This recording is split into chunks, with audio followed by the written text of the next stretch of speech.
Welcome to San Pelicano. This place is home to some of the world's finest EMTs, and you are about to join us. Let's get started. You've been assigned to downtown. It's busy and chaotic, but this is where we excel. Your job? Respond to emergency calls all over the district. Stabilize patients in need and transport them safely to a nearby hospital. Remember, it's not just about speed. It's about making the right decisions under pressure. Lives depend on it. The faster you learn, the sooner you'll get the critical cases. Stay sharp and always be ready. Now get out there and make a difference. Show San Pelicano what you are made of. We're counting on you.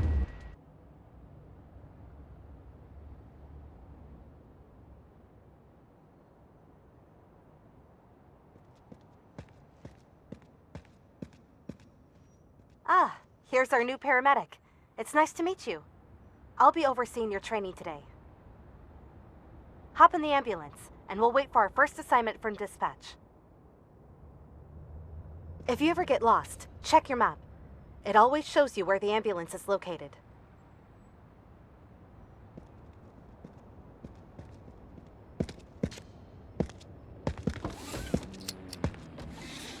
Dispatch calling ambulance 152. You are needed at the scene of an accident. One person collapsed in a parking lot in downtown Pelican and is in need of assistance. Over. 152, roger. Heading out.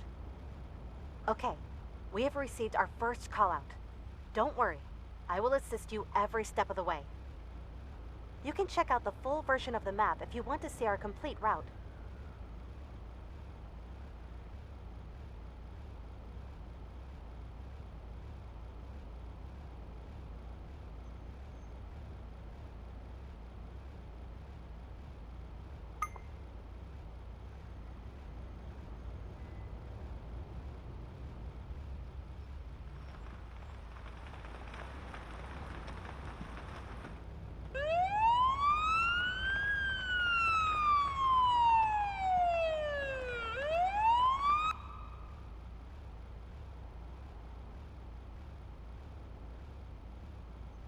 Drive swiftly and safely to the location marked on your map. Use the siren as needed.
We've arrived.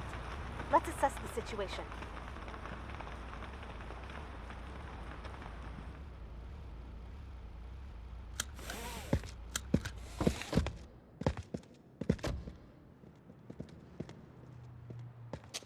Looks like this is our patient. They appear to be conscious.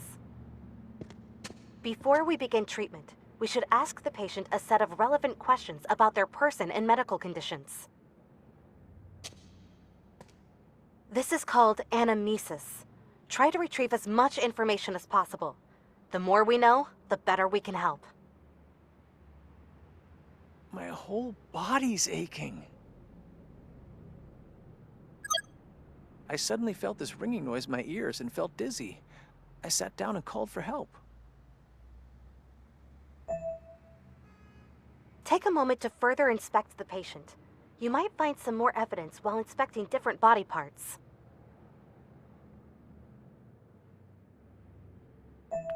We've received new information about the patient. I already made a note inside the patient protocol. This is where we collect all relevant information about the patient and mark down newly discovered pieces of evidence. Take a look at it now.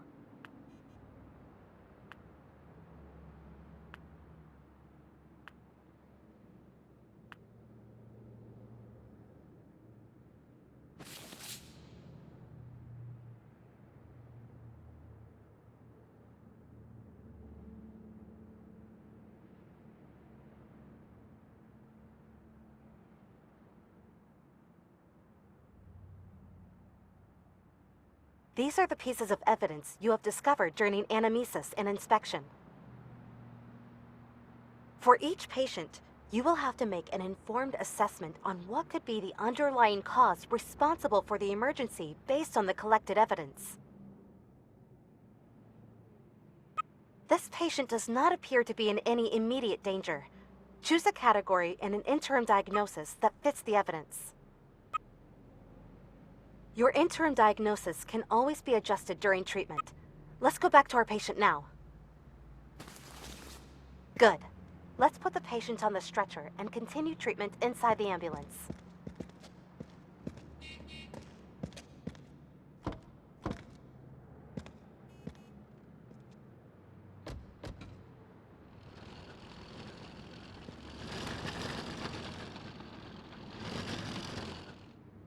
First, we need to assess the patient's vitals in more detail.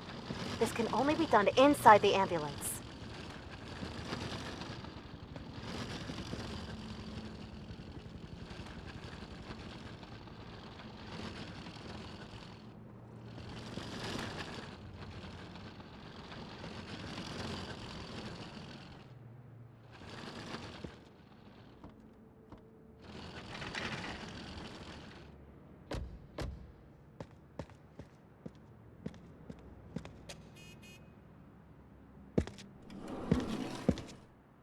For now, there are 3 key vitals we should worry about: oxygen saturation, heart rate, and blood pressure.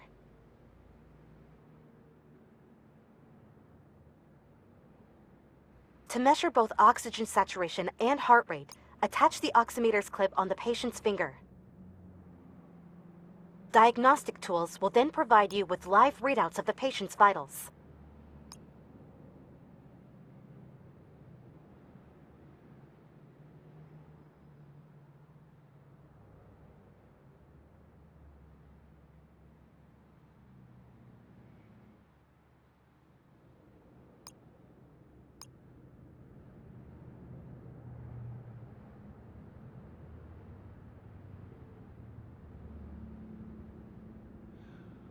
I'm warming up again. That's much better.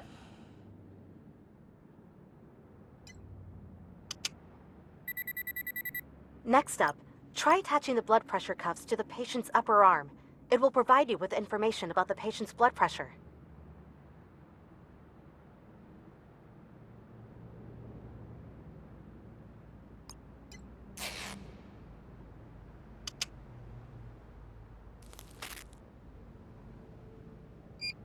Vitals are displayed in more detail inside the patient protocol. Feel free to take a look.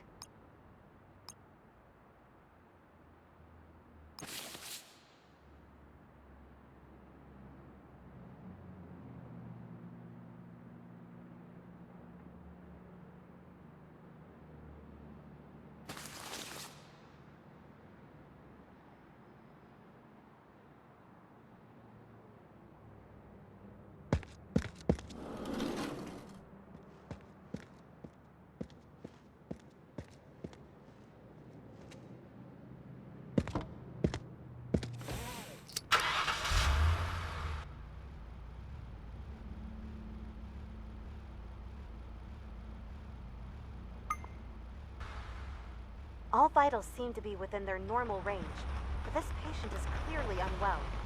Let's take this one to the nearest hospital, just to be safe. I will monitor the patient during transport, while you drive us to the closest hospital.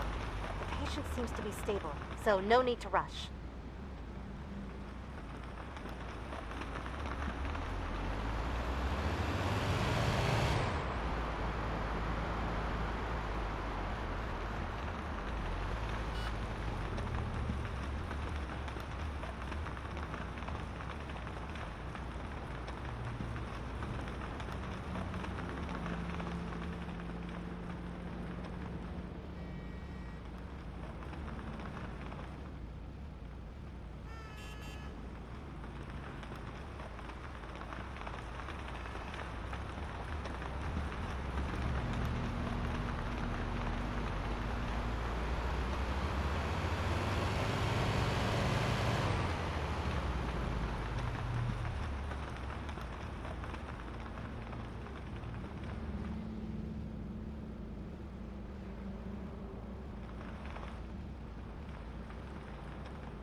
We've arrived.